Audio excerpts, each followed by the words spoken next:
धुळे 30 जानेवारी 2025 रोजी देवपूर पोलीस ठाणे हद्दीत चालणाऱ्या अवैध कॅफेवर काल पोलिसांनी मोठी कारवाई करत एकूण 10 कॅफेंवर छापे टाकले। यावेळी 5 कॅफेमध्ये महाविद्यालयीन तरुण-तरुणी अश्लील चाळे करताना आढळून आले।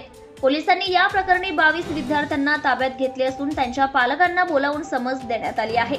तसेच संबंधित कॅफे मालकांविरोधात कायदेशीर कारवाई करण्यात येत आहे।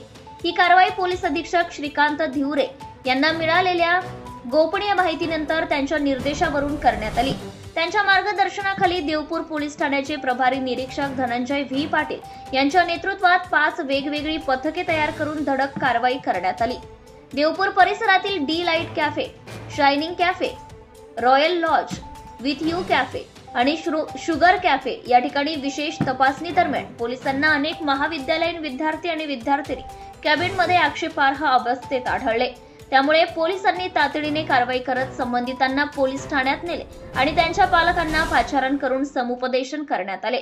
या मोहिमेत पोलीस अधीक्षक श्रीकांत धिवरे, अप्पर पोलीस अधीक्षक किशोर काळे, उपविभागीय पोलीस अधिकारी राजकुमार उपासे यांच्या मार्गदर्शनाखाली कारवाई करण्यात आली। यावेळी स्थानिक गुन्हे शाखेचे पोलीस निरीक्षक श्रीराम पवार, जिल्हा विशेष शाखेच्या पोलीस उपनिरीक्षक निकिता महाले, देवपूर पोलीस ठाण्याचे सहाय्यक पोलीस निरीक्षक बीबी पाटील, पोलीस उपनिरीक्षक साईनाथ तळेकर तसेच अनेक पोलीस अधिकारी व कर्मचाऱ्यांनी या कारवाईत सहभाग घेतला।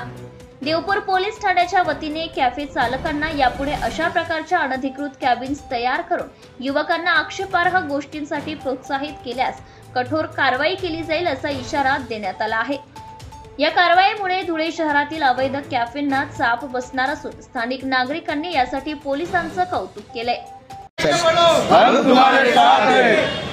जसं धुळे शहर आमदार साहेबांनी सांगितलं त्याचप्रमाणे आज आपण संपूर्ण शहरामध्ये आपण एक मोठी मोहीम आखली आहे महानगरपालिकेच्या मार्फत, की जेणेकरून ज्या ठिकाणी अशा मुली आढळत आहेत त्यांना देखील आपण ताब्यात घेतलेलं, त्याच्या आईवडिलांना देखील बोलवत आहोत। त्यांचे जे मालक आहेत की जे सगळे असे काळे धंदे करतात त्यांच्यावर देखील आपण गुन्हे दाखल करून त्याच्यावर कारवाई करतो। तुम्हाला देखील सगळ्यांना असं आव्हान आहे की या प्रकारे असं कुठेही तुम्हाला काही कॅफे आढळला तरी तात्काळ मला डायरेक्ट संपर्क केला तरी त्याच्यावर लगेच कारवाई करते। Thank you sir. कारवाई झाली गेल्या 4-5 दिवसापासून नागरिकांच्या मोठ्या प्रमाणावर तक्रारी येत होत्या।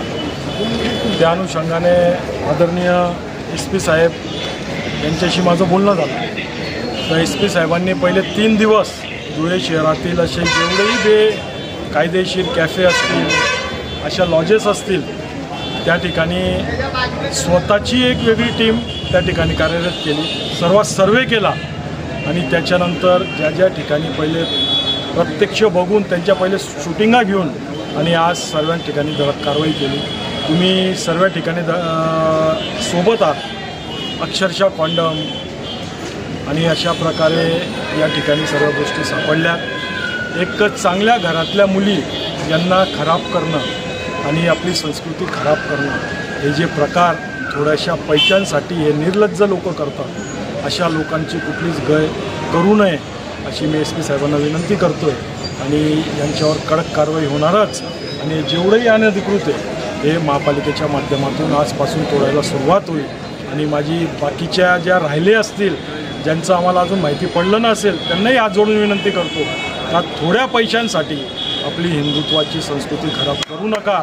आणि आपल्या बाळांना माझी पालकांनाही विनंती आहे का आपली मुलगी कॉलेजला जाते का कुठं जाते, आपला मुलगा काय करतो याच्याकडे लक्ष घालावं, त्यांचे मोबाईल चेक करावे ही विनंती करतो।